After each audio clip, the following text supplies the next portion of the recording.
प्रिय विद्यार्थियों, नमस्कार, जय हिंद।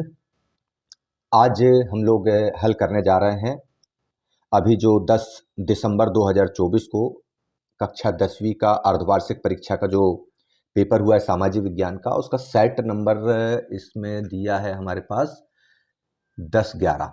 इस सेट नंबर को अपन सॉल्व करने जा रहे हैं, जिसमें प्रश्नों की कुल संख्या 23 थी। प्रश्न पत्र हल करने के पहले बता दूं कि यह प्रश्न पत्र जो है बहुत शानदार बना हुआ था। इसके प्रश्न जो है बहुत अच्छे क्वालिटी प्रश्न थे। सभी प्रश्नों का संतुलन था। निश्चित रूप से प्रश्न पत्र को हल करते समय आप लोगों ने एंजॉय भी किया होगा, मेंटली आप लोगों ने एक्सरसाइज भी बहुत अच्छी की होगी। तो चलिए अपन देखते हैं कि इस प्रश्न का उत्तर अपन लिखेंगे कैसे। प्रश्न पत्र 75 अंकों का था और 3 घंटे में से हमें हल करना था। इसके कुछ निर्देश जो कि आप लोगों ने देखे होंगे। निर्देश में एक बात का ध्यान रखें, यदि शब्द सीमा 30 शब्द, 75 शब्द, 120 शब्द ये दी हुई है तो ये अधिकतम शब्द सीमा होती है। अगर आपका आंसर उससे कम शब्दों में भी अगर पूरा हो रहा है तो आपको इन शब्द सीमाओं तक जाने की आवश्यकता नहीं पड़ती है। चलिए अपन शुरू करते हैं। सबसे पहला प्रश्न आता है, सही विकल्प चुनिए। निम्नलिखित में से मध्य प्रदेश में भूमि निम्नीकरण का मुख्य कारण क्या है? आपके 4 ऑप्शन दिए हैं। गहन खेती, गहन खेती का ऑप्शन आप देखते हैं तो पंजाब, हरियाणा, पश्चिमी उत्तर प्रदेश में दिखाई देता है। अधिक सिंचाई वाला मामला भी हमको लगभग उधर ही दिखाई देता है। अति पशुचारण जरूर हमको गुजरात, महाराष्ट्र, राजस्थान और मध्य प्रदेश, ये 4 ऑप्शन है, यहाँ दिखाई देता है। और वनोन्मूलन की समस्या भी मध्य प्रदेश में है थोड़ी बहुत, लेकिन ये जनजातीय भागों में ज़्यादा है, अपेक्षाकृत पशुचारण के कम है। खासकर नॉर्थ ईस्ट में वनोन्मूलन की समस्या छत्तीसगढ़ में आपको ज़्यादा दिखेगी। यानी इसका सही उत्तर आपके सामने दिख रहा है, अति पशुचारण। भोपाल की जो झील है ये किस शताब्दी में बनाई गई थी? 4 ऑप्शन दिए हैं। 12वीं सदी, 14वीं शताब्दी, 15वीं शताब्दी और 11वीं शताब्दी। किताब में हमारे दिया हुआ है 11वीं शताब्दी, और ये सही भी है 11वीं शताब्दी आंसर जो है, क्योंकि 11वीं शताब्दी में राजा भोज जो वहाँ के राजा हुआ करते थे, उनको एक चर्म रोग हो गया था और उसकी वजह से उनके जो वैद्य जी थे उन्होंने उनको सलाह दी थी कि एक ऐसा तालाब बनाओ जहाँ पर 9 नदियों का जल आता हो, 365 प्रकार का पानी इकट्ठा हो, और फिर उसमें आप स्नान करोगे तो आपका जो है स्वास्थ्य वो ठीक हो जाएगा, चर्म रोग ठीक हो जाएगा। और फिर राजा भोज चूंकि वो 11वीं सदी में थे तो उन्होंने 11वीं शताब्दी में इसका निर्माण कराया था। तो सही उत्तर 11वीं सदी। भारत की सबसे पहली कपड़ा मिल कहाँ लगाई गई थी? तो ऑप्शन आपका कलकत्ता दिया है, मुंबई दिया है, अहमदाबाद, सूरत भी दिया हुआ है।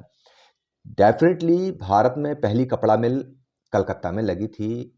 1822 के आसपास वहाँ पर उसको बंद करना पड़ गया था क्योंकि वो वहाँ पर सफल नहीं हुई थी। तो अगर अपन कपड़ा मिल की बात करें तो हमारी जो किताब में दिया है वो 1854 में मुंबई में पहली कपड़ा मिल स्थापित हुई थी और यह सफल मानी जाती है। और आपको पता होगा कि मुंबई महाराष्ट्र में आता है, महाराष्ट्र में काली मिट्टी पाई जाती है, काली मिट्टी में कपास होता है, कपास से कपड़े बनते हैं, तो मुंबई में तो सफल होना ही था।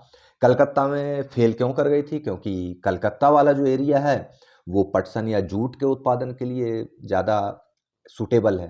तो इसका उत्तर खैर आपको मुंबई मिलेगा। ठीक है। अब समवर्ती सूची के विषय, तो ये तो एक तरह से देखा जाए तो याद करने वाले विषय थे।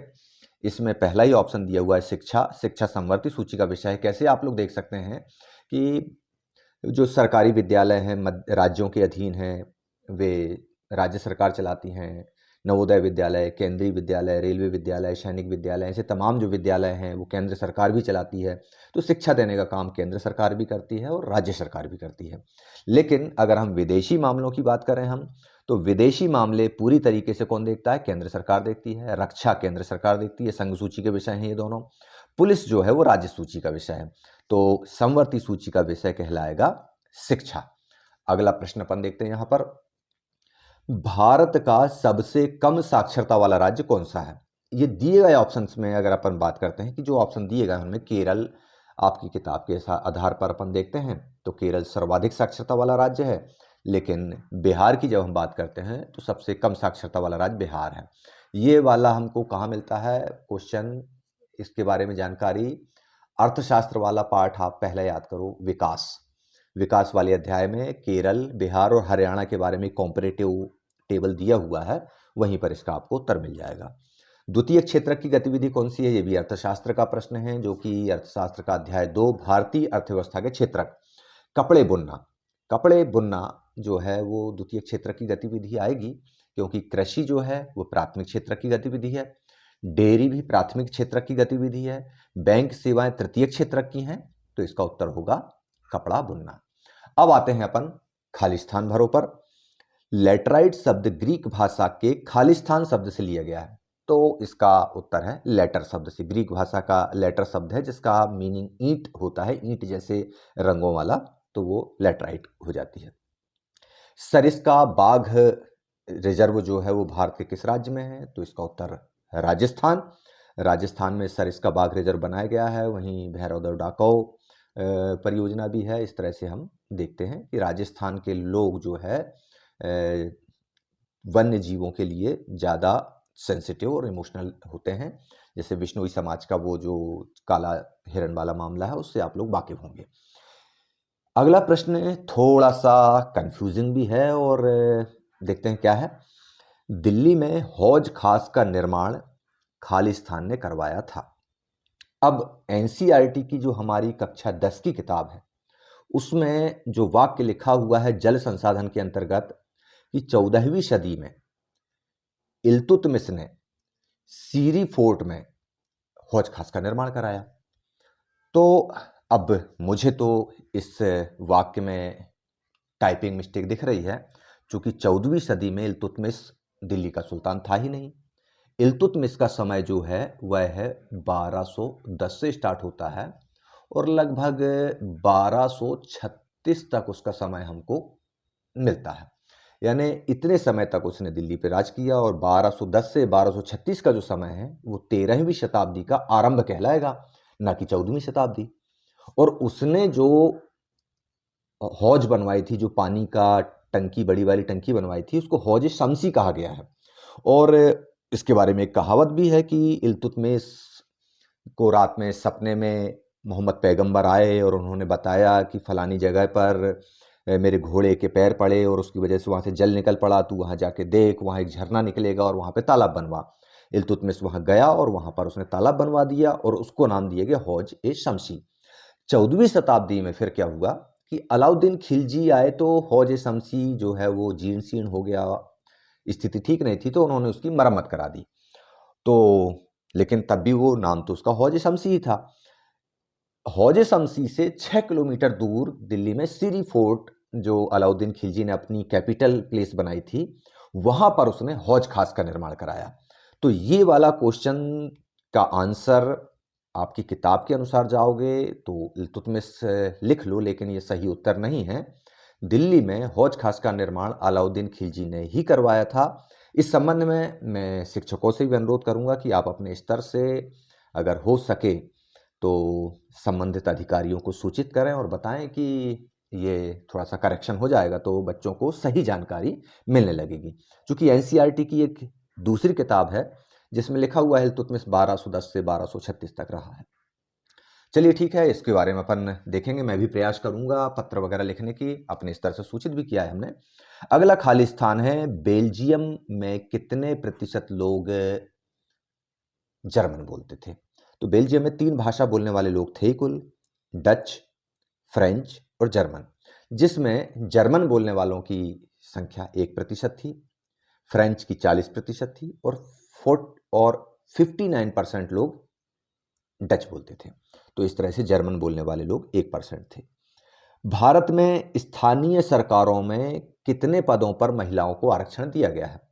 तो जब शुरुआत थी तो 1/3 यानी लगभग 33% पदों पर उनको दिया था। अब 1/3 की जगह आधे पे कर दिया गया है सन 2008-9 में नए संशोधन के साथ। तो वर्तमान में 50% है। यदि कोई 1/3 लिखता है तो हम उस उत्तर को भी सही माने, और 50% या 1/2 लिखा है तो उस उत्तर को भी हम सही माने। इसके बाद आते हैं अगले प्रश्न पर। अगले खाली स्थान पर, प्रति व्यक्ति आय की गणना सभी देशों के लिए खाली स्थान में की जाती है। तो सभी देशों के लिए प्रति व्यक्ति आय की गणना जो है सकल घरेलू उत्पाद के टर्म में की जाती है और डॉलर में की जाती है। तो अगर आपको लिखना है उत्तर तो डॉलर भी सही है, जीडीपी भी सही है और सकल घरेलू उत्पाद भी लिखते हैं तो वह भी सही है। तो इस तरह से हमारे रिक्त स्थान हो गया। अब आते हैं अपन सत्य और असत्य पर। तो सत्य असत्य जो वाक्य दिया है वो या तो ट्रू होगा या फॉल्स होगा। पहला है भारत और नेपाल दुनिया के 2/3 बाघों को दुनिया के 2/3 बाघों को आवास उपलब्ध कराते हैं। बिल्कुल सत्य है ये। गेहूं भारत की दूसरी सबसे महत्वपूर्ण खाद्यान्न फसल है। यह भी सत्य है। पहली खाद्यान्न फसल है चावल। कवियों और कलाकारों ने यूनान को यूरोपीय सभ्यता का पालना बताया। लगातार हम पढ़ते हैं यूरोप में राष्ट्रवाद वाले अध्याय में।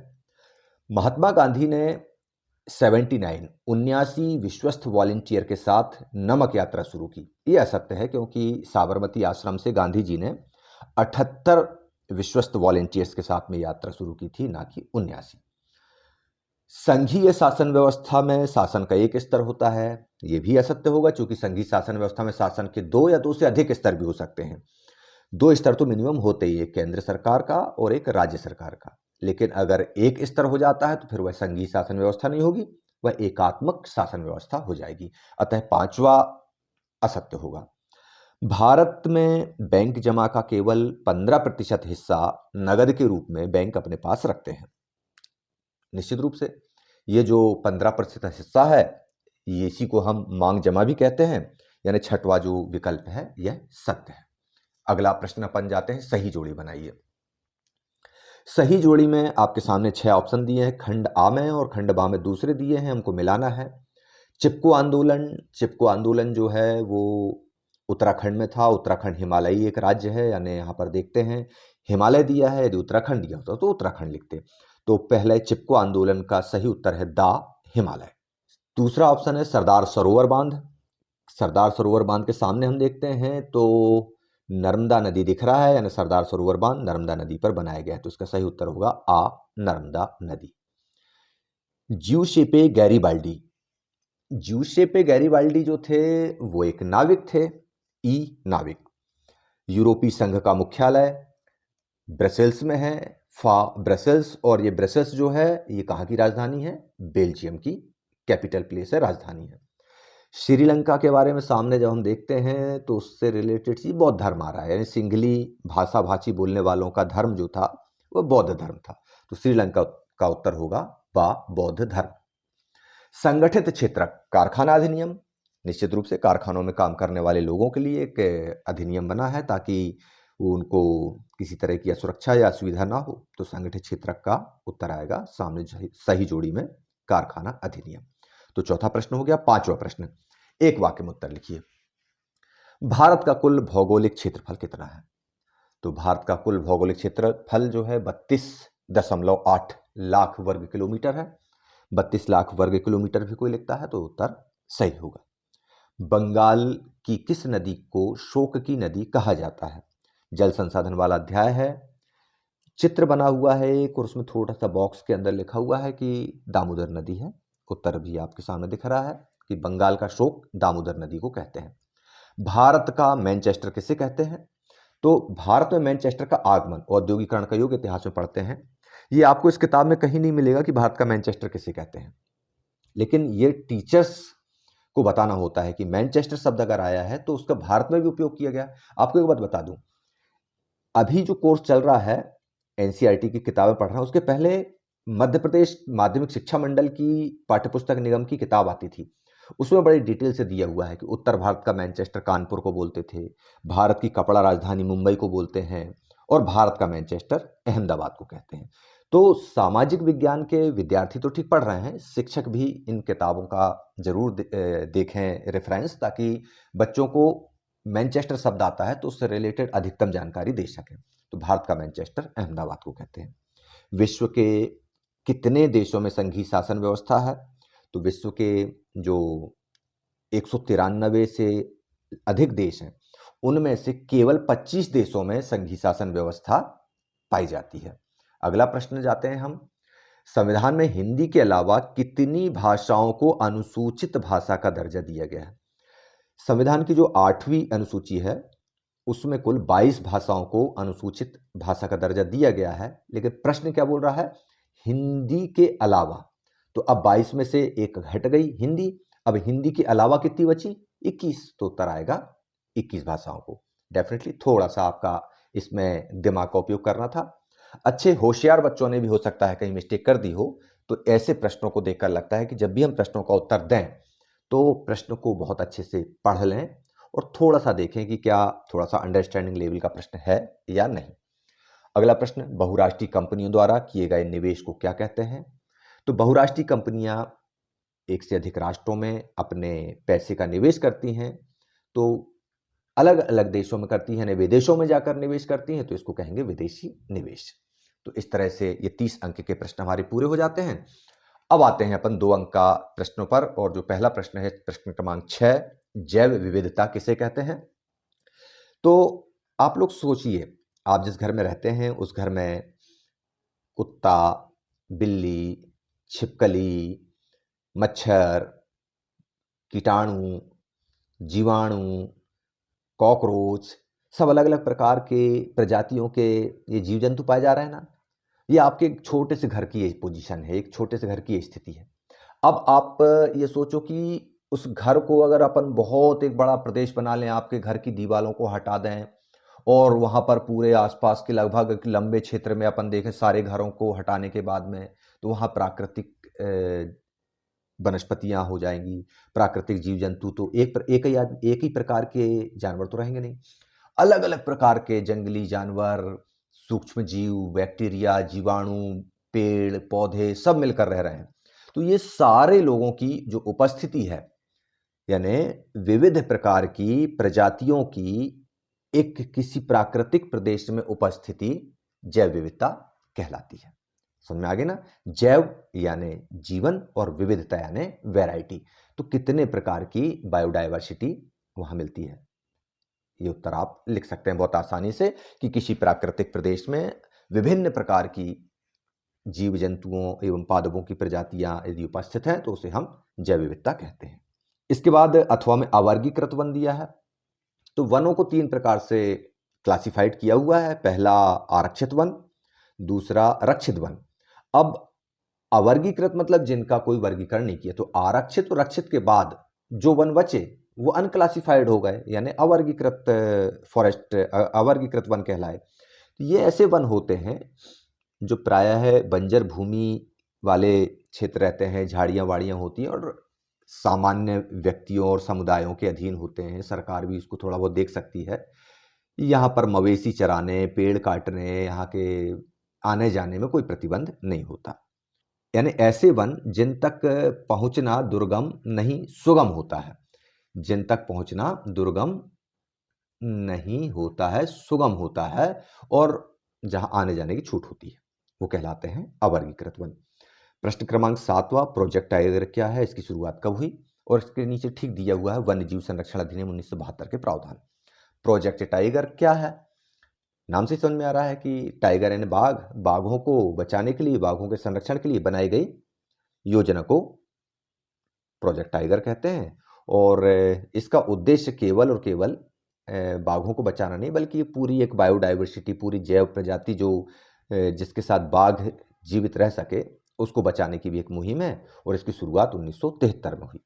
लेकिन 1973 के पहले जिसकी शुरुआत हुई है, प्रश्न भी हमारे पास है। वन्य जीव सुरक्षा अधिनियम के 2 प्रावधान लिखना थे। यहाँ बहुत सारे प्रावधान आपको सामने दिख रहे हैं कि जंगली जानवरों, पौधों, पक्षियों को संरक्षण देना, दुर्लभ प्रजातियों को शिकार से बचाना, वन्य जीवों की सुरक्षा के लिए समिति गठित करना, संपूर्ण संरक्षित जातियों की सूची प्रकाशित करना, पशु पक्षियों को नुकसान पहुंचाने वालों को 3 से 10 साल तक की सजा, जुर्माना 25 लाख रुपए तक, और कानूनी प्रावधानों को 6 अनुसूचियों में वर्णित भी किया गया है। तो इस तरह से अभ्यारण्य और राष्ट्रीय उद्यानों की स्थापना करना, तो बहुत सारे इसमें प्रावधान हैं। कोई 2 प्रावधान आप लोगों ने लिखे होंगे, और नहीं लिखे होंगे तो इसको आप देख लीजिए बहुत अच्छे से। ध्यान रखिए कि वन्य जीव सुरक्षा अधिनियम का मतलब है कि वन्य जीवों को सुरक्षित रखना है, वन्य जीवों को सुरक्षित रखना है। अब किस प्रकार से सुरक्षित रखते हैं, आपके पास जिम्मेदारी होती तो आप क्या क्या करते? वो भी लिख दो तो वही सारी चीज़ें इसमें आ जाती हैं, कोई बहुत ज़्यादा परेशान होने की आवश्यकता नहीं हो इसमें। भारत की प्रमुख रेशेदार फसलें। अब रेशेदार फसलें मतलब जिनसे रेशा बनाया जा सकता है, रेशा मतलब धागा बनाया जा सकता है। कपास धागा बनता है, जूट धागा बनता है, पटसन धागा बनता है, रेशम धागा बनता है। तो ऐसी फसलें जिनसे धागा बनाया जा सके, रेशा तैयार किए जा सके, रेशेदार फसलें कहलाती हैं। कपास, जूट, पटसन और रेशम। अगला प्रश्न, कर्तन दहन प्रणाली क्या है? तो कर्तन दहन प्रणाली की अगर अपन बात करते हैं तो कर्तन का मतलब होता है काटना, दहन का मतलब होता है जलाना। मतलब कर्तन दहन प्रणाली अर्थात काटो और जलाओ।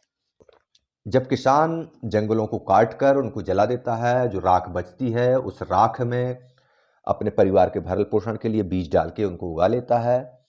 इस प्रकार की जाने वाली खेती को कर्तन दहन कृषि प्रणाली कहते हैं। ठीक है ना।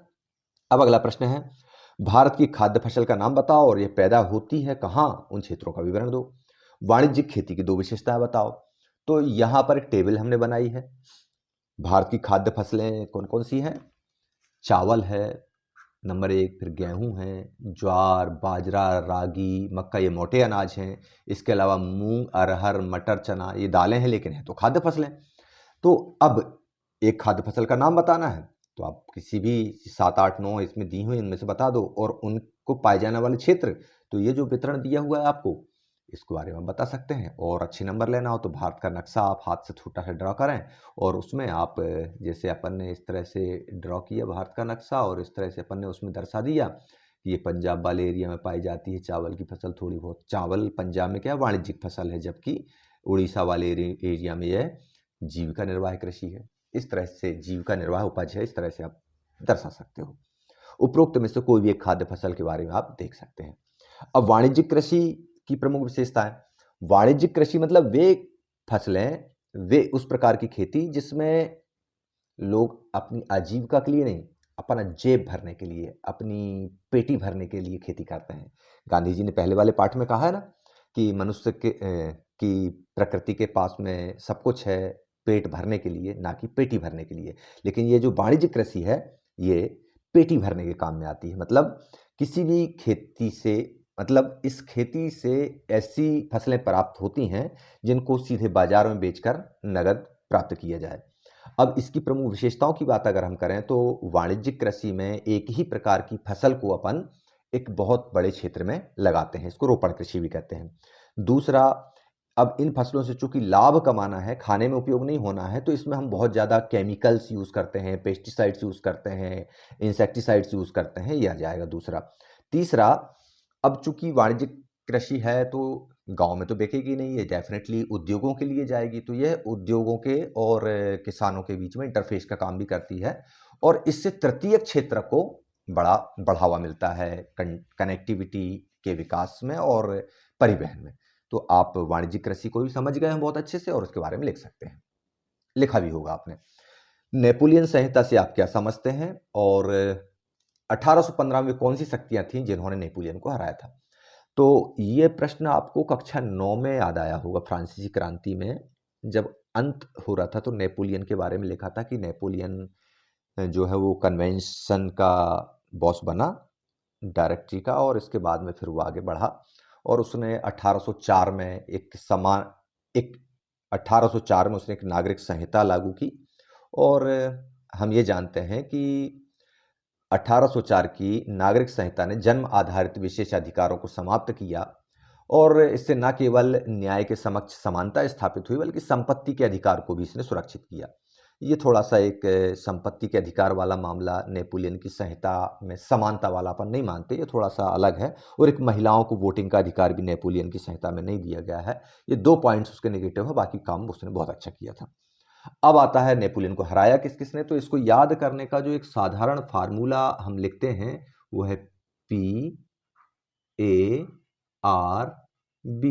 इन चारों ने पर्व, वाटरलू के युद्ध में 1815 में प्रशिया, ऑस्ट्रिया, रूस और ब्रिटेन ने हराया और पर्व मनाया। तो इस तरह से याद रखिए कि नेपोलियन को हरा के पर्व मनाया गया, तो ये पर्व आपको याद रहेगा। अल्लूरी सीताराम राजू कौन थे? तो अल्लूरी सीताराम राजू, आपको बता दें एक रोचक बात कि इनके जो व्यक्तित्व है, इनकी जो कृतित्व है, उस पर एक मूवी बनी है RRR। RRR, जिसमें जो राजू है, जो नाटू नाटू डांस करता है, इसको ऑस्कर अवार्ड भी मिला हुआ है, ये अल्लूरी सीताराम राजू पर बेस्ड ही फिल्म बनी थी ये। तो ये कौन थे? आंध्र प्रदेश के जंगलों में आदिवासी किसानों के विद्रोह का नेता कहलाते थे, और इनको लोग ईश्वर का अवतार मानते थे कि उड़ सकते हैं, भाग सकते हैं, अचानक गायब हो सकते हैं। इस तरह से इन्होंने असहयोग आंदोलन में गांधी जी के बिहाव पर बहुत ज़्यादा, गांधी जी के आह्वान पर इन्होंने भाग लिया था, लेकिन ये हिंसक गतिविधियों के साथ आगे बढ़ रहे थे और नाम गांधी जी का लेते थे। इसके बाद आता है पिकेटिंग। तो पिकेटिंग का मतलब है कि कोई दुकान है, कोई फैक्ट्री है, कोई ऑफिस है, उसके अंदर काम करने वाले जो लोग डेली आते जाते हैं, उनको आने जाने से रोक दो। जो ग्राहक आते जाते हैं, उनको आने जाने से रोक दो। तो रोकने के लिए एक जो बैरियर खड़ा कर दिया, लोगों का हुजूम एक साथ भीड़ बना के खड़ा हो जाए, उसको बोलते हैं पिकेटिंग। अब आता है अगला प्रश्न, 12वां, गिरमिटिया मजदूर किसे कहते हैं? तो आपको पता होगा कि भारत से बहुत सारे मजदूर जो है वो कैरेबियाई देशों में और मसाला द्वीपों में, श्रीलंका वगैरह यहाँ जाते थे। लेकिन जाने के पहले इनको एक एग्रीमेंट पर दस्तखत करना होते थे, हस्ताक्षर करना होते थे। अब भारतीय जो जनमानस था वो अंग्रेजी के एग्रीमेंट शब्द को उच्चारण नहीं कर पाता था, तो वो बोल देते थे एग्रीमेंट को, एग्रीमेंट ना बोल के बोलते थे गिरमिट। आज भी जब हम गाँव में देखते हैं तो बहुत सारे लोग ऐसे होते हैं जो अपने वर्ड्स, जो लिखा रहता है उसका उच्चारण सही नहीं करते। जैसे करोड़ को कड़ोर बोलते हैं, अलग अलग को अगल अगल बोल देते हैं। मेरी दादी जो है वो लेक्चरर जो होता है, व्याख्याता शब्द उसका अंग्रेजी शब्द है लेक्चरर, उसको बोलती थी रिछराज। तो ये प्रोनाउंसिएशन जो हमारे पुराने लोग थे वो एग्रीमेंट को उच्चारण में गिरमिट कहते थे, और उस गिरमिट पर हस्ताक्षर करने वाले जो मजदूर हैं भारतीय, उनको गिरमिट या मजदूर कहा जाता था। इसके बाद आता है भारत के लोगों ने रॉलेट एक्ट का विरोध क्यों किया?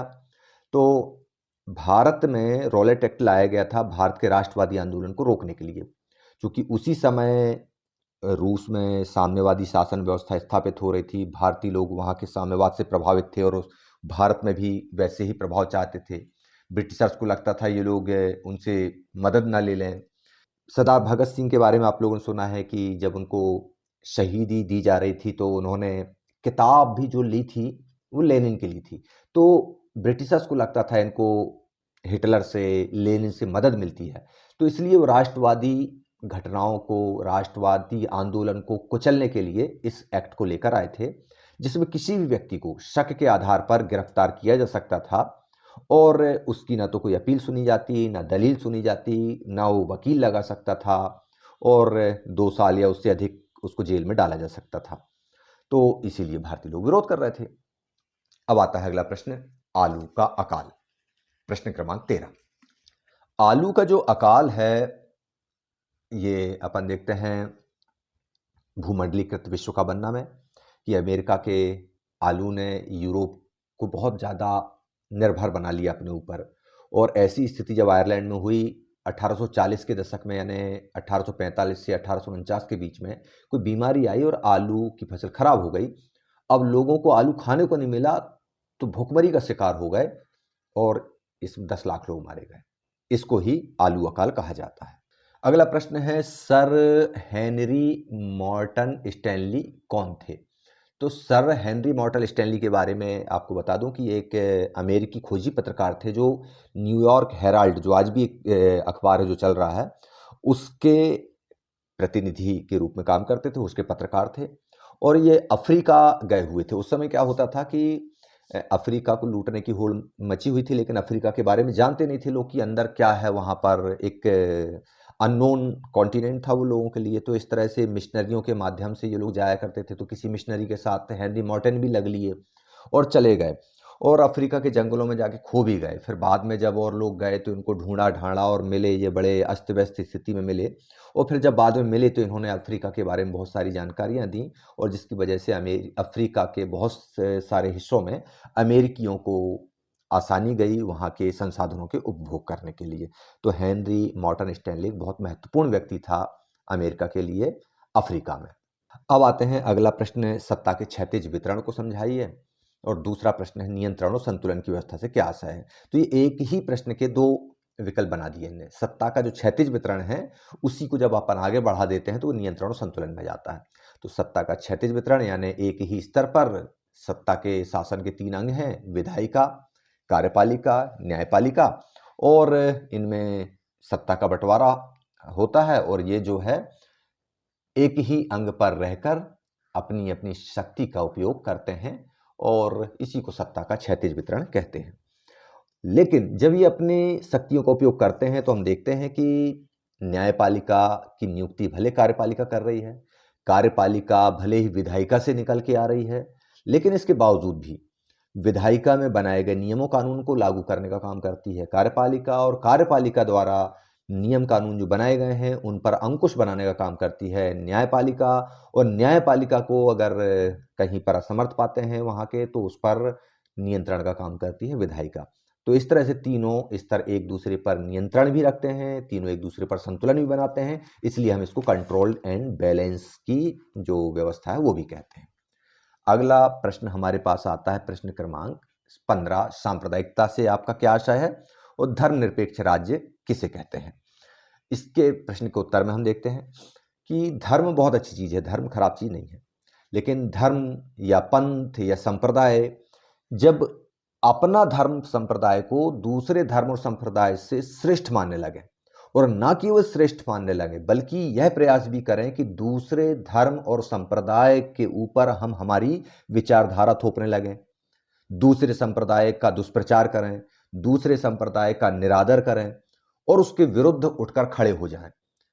तो राजनीति से धर्म को इस तरह से जब जोड़ दिया जाता है तो यही कहलाता है सांप्रदायिकता। ठीक है ना। अब धर्मनिरपेक्ष राज्य सांप्रदायिकता का सबसे सही जो जवाब है वो धर्मनिरपेक्ष राज्य है। जैसे हमारा हिंदुस्तान है, हमारा भारत है, कि वह राज्य जो सभी धर्मों का समान रूप से सम्मान करे, सभी धर्मों की विश्वासों और उनके मान्यताओं को मानने की पूरी तरह छूट दे के रखे, किसी का विरोध ना करे, और ना ही किसी धर्म विशेष को आत्मसात करते हुए उसे राष्ट्र धर्म की संज्ञा दे, ऐसा राज्य धर्मनिरपेक्ष राज्य कहलाता है। ठीक है। अब आते हैं अपन प्रश्न क्रमांक 16 पर। सकल घरेलू उत्पाद किसे कहते हैं और तृतीय क्षेत्र को सेवा क्षेत्र क्यों कहते हैं। तो सकल घरेलू उत्पाद मतलब ग्रॉस डोमेस्टिक प्रोडक्ट। सकल घरेलू उत्पाद की जब बात आती है तो ये जो है प्राथमिक क्षेत्रक का उत्पाद, द्वितीय क्षेत्रक का उत्पाद, तृतीय क्षेत्रक के उत्पाद को योग, तीनों प्राथमिक, द्वितीयक एवं तृतीय क्षेत्रक में किसी विशेष वर्ष के दौरान उत्पादित अंतिम वस्तुओं और सेवाओं के मूल्य को, मौद्रिक मूल्य को हम बोलते हैं सकल घरेलू उत्पाद। अगर सिंपल टर्म में आपको लिखना है तो किसी एक वर्ष में या किसी विशेष वर्ष में उत्पादित प्रत्येक अंतिम वस्तु और सेवा के मौद्रिक मूल्य को सकल घरेलू उत्पाद कहते हैं। सिंपल। तृतीय क्षेत्र को सेवा क्षेत्र क्यों कहते हैं। तृतीय क्षेत्र वस्तुओं की बजाय सेवाओं का उत्पादन करता है। वस्तुओं का उत्पादन केवल प्राथमिक क्षेत्रक में होता है। प्राथमिक क्षेत्रक यानी कृषि एवं सहायक क्षेत्र, द्वितीय क्षेत्रक यानी औद्योगिक क्षेत्र, और जो तृतीय क्षेत्रक है यह प्राथमिक और द्वितीय क्षेत्रक के वस्तुओं के उत्पादन में सहयोगी की भूमिका निभाता है। इससे किसी वस्तु का उत्पादन नहीं होता है, सिर्फ सेवाओं का उत्पादन होता है, इसलिए अपन इसे सेवा क्षेत्र कहते हैं। जैसे शिक्षक, बैंकिंग, बीमा, मजदूरी, ड्राइविंग, एटसेट्रा एटसेट्रा। अगला प्रश्न आता है उदारीकरण किसे कहते हैं। तो और दूसरा है सूचना एवं संचार प्रौद्योगिकी किसे कहते हैं।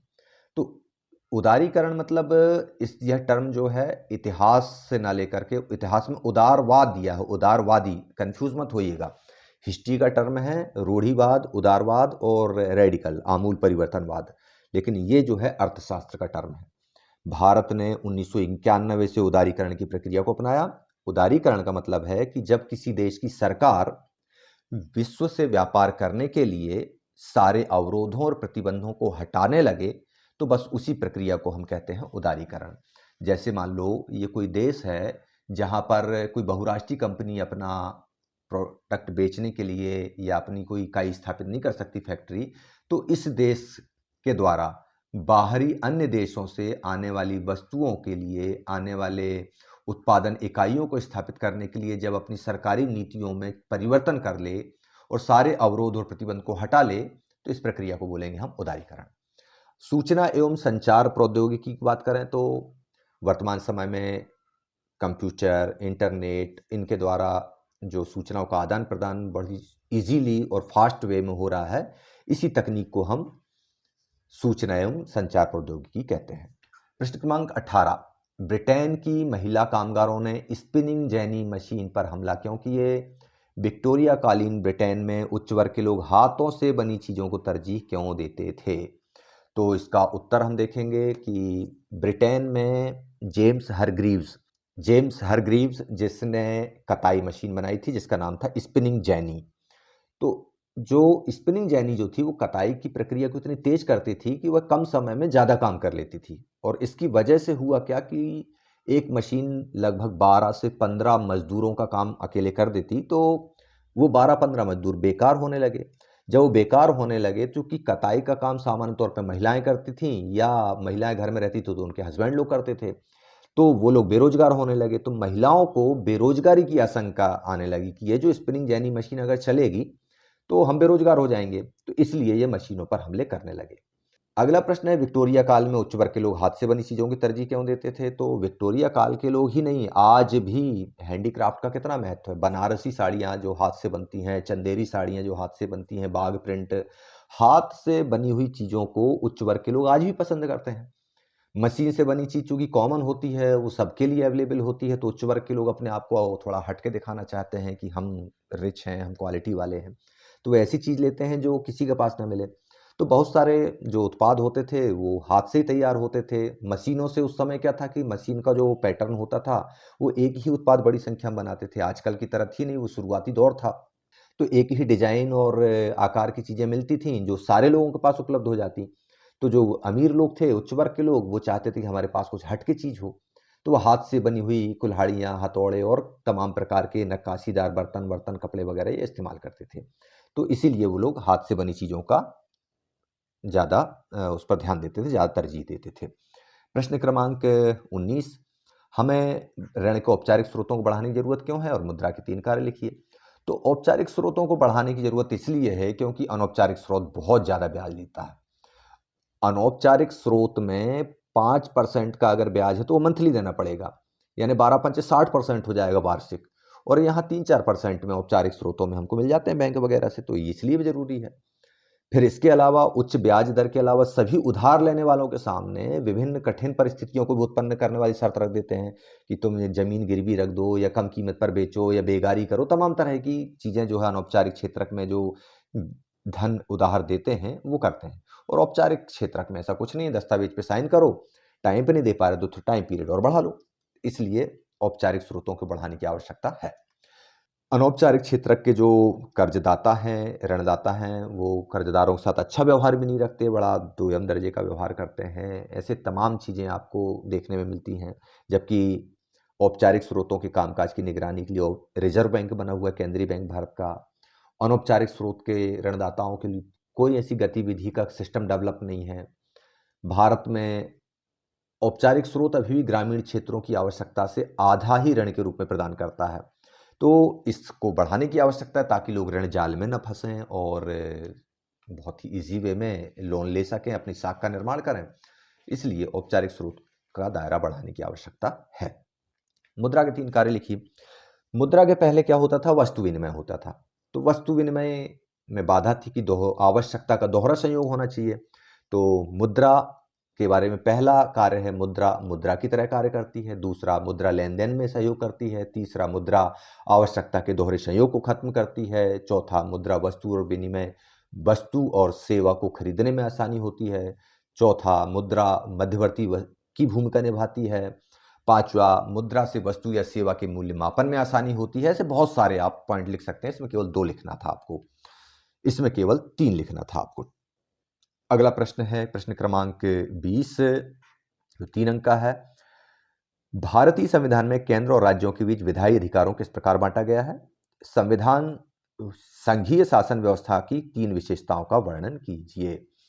अब भारतीय संविधान में केंद्र और राज्य की जो व्यवस्था है उसको 3 सूचियों में बाँटा गया है। पहली सूची है संघीय सूची, जिसमें संघ सरकार यानी केंद्रीय सरकार अपने शासन विनियमित करती है, अपने कानून विनियमित करती है, जैसे रक्षा, वित्त, विदेश विभाग, बैंकिंग, डाक, तार इत्यादि। जबकि राज्य सूची में राज्य सरकारें काम करती हैं, पुलिस, कृषि, सिंचाई, वाणिज्य आदि। इनके संख्या भी दी हुई है, उनको आप थोड़ा-सा देख लीजिएगा इन विषयों को कि कितने-कितने हैं। विशेषकर ये जो दिए हैं पॉइंट्स, पुलिस, कृषि, सिंचाई, व्यापार, वाणिज्य, इसी तरह के आपके एग्जाम में आते हैं। और इन सूचियों से संबंधित एक ना एक प्रश्न हर साल परीक्षा में 1 नंबर का आता ही है। इनको बहुत अच्छे से आप देख लीजिएगा। समवर्ती सूची, वे विषय जिन पर दोनों राज्य सरकारें और केंद्र सरकार दोनों काम कर रहे हैं, वन, शिक्षा, ट्रेड यूनियन आदि, वे समवर्ती सूची में आएंगी। लेकिन फाइनल जो कॉल होगा, अंतिम जो निर्णय होगा, वो मान्य होगा केंद्र सरकार का। अब संघीय शासन व्यवस्था की विशेषताओं की बात अपन करें तो संघीय शासन व्यवस्था की 7 विशेषताएं आपकी किताब में दी हैं। इनमें से कोई 3 आपको लिखना है। कि संघीय शासन की पहली विशेषता है कि यहाँ पर 2 या 2 से अधिक स्तर की सरकारें रहती हैं। ये सरकारें एक ही नागरिक समूह पर काम करती हैं। जैसे भारत में भारत सरकार है और मध्य प्रदेश सरकार है, और हम लोग एक ही हैं। हम भारत के भी नागरिक हैं और मध्य प्रदेश के भी नागरिक हैं। तो नागरिक तो हम एक ही हैं, लेकिन हम पर 2 सरकारें राज कर रही हैं। तो इस तरह से हो जाता है वो। विभिन्न स्तर की सरकारों के लिए संविधान के अधिकार तय होते हैं। अभी हमने पिछले प्रश्न में इसी में उत्तर दिया है कि राज्य सूची, केंद्र सूची, समवर्ती सूची के द्वारा कार्यों का विभाजन हो जाता है। अगर कोई बदलाव करना है तो राज्य और केंद्र अकेले अकेले नहीं कर सकते, दोनों मिलकर करेंगे। इसके बाद अगर कोई गड़बड़ी कर दी तो उस पर नियंत्रण करने के लिए न्यायालय है। स्वतंत्र और निष्पक्ष न्यायालय जो है केंद्र और राज्य सरकारों की नियमों, कानूनों, अधिकारों पर बारीक नजर रखता है। इसके अलावा वित्तीय स्वायत्तता भी इनको सुनिश्चित की जाती है। और इसका मुख्य उद्देश्य, 7वां बिंदु जो है, ये बहुत ही इंपॉर्टेंट है संघीय शासन व्यवस्था के संदर्भ में। संघीय शासन व्यवस्था का मुख्य उद्देश्य क्षेत्रीय व्यवस्थाओं के, क्षेत्रीय विविधताओं के सम्मान के साथ साथ देश की एकता और अखंडता को बढ़ावा देना है। यानी सारे राज्यों का भी सम्मान हो, क्षेत्रीय विविधताओं का भी सम्मान हो, और ये सारे राज्य मिलकर के देश की अखंडता को, एकता को सुनिश्चित करें, उसको सुदृढ़ करें। ये इसका मुख्य बिंदु है। इसके बाद हम आते हैं 21वें प्रश्न पर। भूमि निम्नीकरण के कारण और संरक्षण के उपाय, और भारत में पाई जाने वाली 2 प्रकार की मृदाओं का वर्णन कीजिए। ये 4 अंक का प्रश्न है, बहुत अच्छा प्रश्न है। भूमि निम्नीकरण के कारण वनोन्मूलन या जंगल काटना, अति पशुचारण जो कि आपका पहला ही ऑब्जेक्टिव दिया हुआ है, मध्य प्रदेश में होता है, गुजरात में, महाराष्ट्र में, राजस्थान में। इसकी वजह से भी भूमि निम्नीकरण होता है। अति सिंचन, जिससे भूमि में क्षारीयता, अम्लीयता बढ़ जाती है, जिससे भूमि का निम्नीकरण होता है। खनिज प्रक्रियाएं, और इनका अगर संरक्षण करना है हमको तो चरागाहों का विकास, पेड़ लगाना, रेतीले टीलों पर रेत का जो दायरा है वो आगे ना बढ़े तो कांटेदार झाड़ियां लगा देना, बंजर भूमि का प्रबंधन, टिप इरिगेशन, इस तरह की चीज़ें अपने को करना चाहिए ताकि मिट्टी जो है खराब ना हो। 2 प्रकार की मृदाओं की बात करें तो आपके लिए एक टेबल उपलब्ध कराने का मैंने प्रयास किया है, जिसमें बहुत सारी मृदाएं हैं जिनका वर्णन आप अपने आधार पर कर सकते हैं। जलोढ़ मिट्टी है, जलोढ़ मिट्टी की विशेषता क्या है, कितनी गहराई में पाई जाती है, कहाँ कहाँ पाई जाती है, और कितने प्रतिशत भाग में पाई जाती है। इसी तरह से काली मिट्टी, इसी तरह से लाल मिट्टी, और अन्य मिट्टियों में आ जाता है आपका लेटराइट मिट्टी आ गई, जैसे आपकी ये मरुस्थलीय मिट्टी, पर्वतीय मिट्टी, दलदली मिट्टी, लवणयुक्त मिट्टी, ये सारी मिट्टी। कोई 2 मिट्टी के बारे में आपको वर्णन करना था, यहाँ पर 8 मिट्टियों के बारे में दे दिया एक टेबल फॉर्म में, आप इसके लिए आसानी से कर सकते हैं। अगला 22वां प्रश्न है, असहयोग आंदोलन के क्या कारण थे? 4 कारण बताओ, या सविनय अवज्ञा आंदोलन के 4 कार्यों को बताइए। फीचर ऑफ नॉन कोऑपरेशन या civil disobedient movement, features of civil disobedient movement. तो सबसे पहले असहयोग आंदोलन के कारणों पर बात करें तो बहुत सारे कारण हैं। सबसे पहला कारण हमारी किताब में फर्स्ट वर्ल्ड वॉर दिया है, जिसकी वजह से राष्ट्रीय चेतना का विकास हुआ। उन्होंने जबरन भर्ती की, टैक्स बढ़ा दिए, महंगाई बढ़ गई, बेरोजगारी बढ़ गई, इसकी वजह से लोग परेशान थे। रॉलेट एक्ट और आ गया 1919 में। रॉलेट एक्ट की वजह से राष्ट्रवादी लोगों को बिना किसी सूचना के, शंका के आधार पर गिरफ्तार कर लेते थे। जलियांवाला बाग हत्याकांड हुआ, उसकी वजह से लोगों में गुस्सा था, तो गांधी जी मौका देख रहे थे कि एक आंदोलन को जन आंदोलन के रूप में कैसे तब्दील करें। ब्रिटिश सरकार के खिलाफ जो गुस्सा था वो गांव-गांव पहुंचा। इसके अलावा खिलाफत के सवाल पर मुस्लिम असंतोष था तुर्की के खलीफा को लेकर के, और इसके साथ-साथ बहुत सारे स्थानों पर छोटे-छोटे विद्रोह भी चल रहे थे। जैसे अवध में भी किसान असंतुष्ट थे, जंगलों में आदिवासी असंतुष्ट थे, शहरों में भी हम देखते हैं कि जो ट्रेड मिल्स, ट्रेड यूनियन के लीडर्स थे, मजदूर थे, वो असंतुष्ट थे। इन सारे कारणों को सम्मिलित रूप से देखें तो यही कारण बनते हैं असहयोग आंदोलन के संदर्भ में। और गांधी जी बोलते हुए थे कि अगर हम असहयोग करना शुरू कर देंगे तो अंग्रेज जल्दी भाग जाएंगे। अगला प्रश्न, सविनय अवज्ञा आंदोलन। तो सविनय अवज्ञा आंदोलन की नींव ही थी कि ब्रिटिश नियमों की अवहेलना की जाए।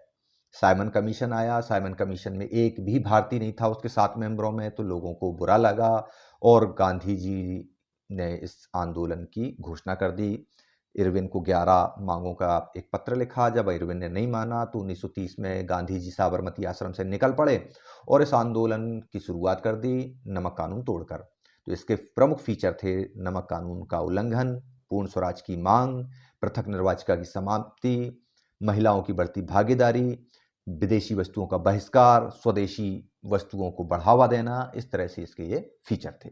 इसके बाद हम आते हैं मानचित्र पर। 4 नंबर का बहुत अच्छा प्रश्न है ये। भारत में मानचित्र को दर्शाइए। तो यहां पर आप लोग देख रहे हैं कि 4 ऑप्शन दिए हैं, रावत भाटा आणविक केंद्र, बेलाडीला लोहेस्क, रानीगंज और पारादीप पत्तन। अब आपको ये जो मानचित्र आपको दिख रहा हुआ है, एग्जाम में इस तरह का मानचित्र नहीं आएगा। लेकिन अब चूंकि आपकी प्रैक्टिस के लिए बता रहा हूं मैं, इसलिए कि रावत भाटा कहां पर है? रावत भाटा, रावत भाटा कहां पर है? राजस्थान में। नरोरा कहां पर है? उत्तर प्रदेश में। काकरापारा गुजरात में। तारापुर महाराष्ट्र में। कल्पक्कम तमिलनाडु। कैगा कर्नाटका। तो ये आणविक केंद्र है, इनके बारे में आप याद रखो और इस तरह के मैप में आप प्रैक्टिस करो। और जब आपकी प्रैक्टिस अच्छी होगी तो एग्जाम में आता है इस तरह का मैप, इस तरह का बिल्कुल ओपन मैप आता है जिसमें किसी तरह की स्टेट बाउंड्रीज नहीं होती। उसको देख करके आपको इस मैप को सॉल्व करना होता है। तो इस तरह से मैप को सॉल्व कीजिए, एक पॉइंट बनाइए, उसको ऊपर लिखिए या एरो बनाकर लिखिए। तो रावत भाटा, रानीगंज कोयला खान जो है आपको मिलेगी पश्चिम बंगाल में, पारादीप पत्तन उड़ीसा में, बेलाडीला लोहेस्क दक्षिणी बस्तर में। तो इस तरह से आप ये ऑप्शन लिखाएंगे। इसको नहीं कर पाए मान लो तो ये ऑप्शन आप लगा सकते हैं। मयूरभंज उड़ीसा में है, बोकारो झारखंड में है, मुंबई हाई अरब सागर में है और तारापुर जो है मैंने बताया था महाराष्ट्र में है। ये वाले में आप अक्सर कंफ्यूज होते हैं, मुंबई हाई को मुंबई में यहां दर्शाने लगते हैं। इसको हमको दर्शाना है अरब सागर में, अरब सागर के अंदर। ध्यान रखिएगा, मुंबई से आपको थोड़ा सा डिस्टेंस लेते हुए आपको इस तरह से यहां दर्शाना पड़ेगा और फिर लिखना पड़ेगा मुंबई हाई। लेकिन फिर वही बात, इस तरह के मानचित्र जिसमें स्टेट बॉर्डर्स दी हुई हैं, इस तरह का एग्जाम में नहीं आता। एग्जाम में आता है आपका इस तरह का मैप। तो इसमें भी आप ऐसे दर्शा सकते हैं। एक थोड़ा सा इसमें आपको ये सुविधा होती है कि एग्जैक्ट अगर आपको पता नहीं है लोकेशन, तो भी आसपास अगर कहीं पर है तो आप वहां पर डॉट रख करके और जो पूछा है वो लिख दीजिए। इस तरह से आपका जो 10वीं का क्वेश्चन पेपर है वो पूरा सॉल्व हो जाएगा, आपको सारे नंबर मिल जाएंगे। इस प्रश्न को हल करते समय निश्चित रूप से आपको लगा होगा कि थोड़ा सा एक वैरायटी अच्छी है क्वेश्चंस की इसमें, और भी हम लगातार तैयार करते रहेंगे। कक्षा 9 का भी प्रश्न पत्र बहुत जल्दी आपके लिए अपलोड किया जा रहा है। तो आप लोग लगातार ई क्लासेस बाय मनीष सर के वीडियोस देखिए।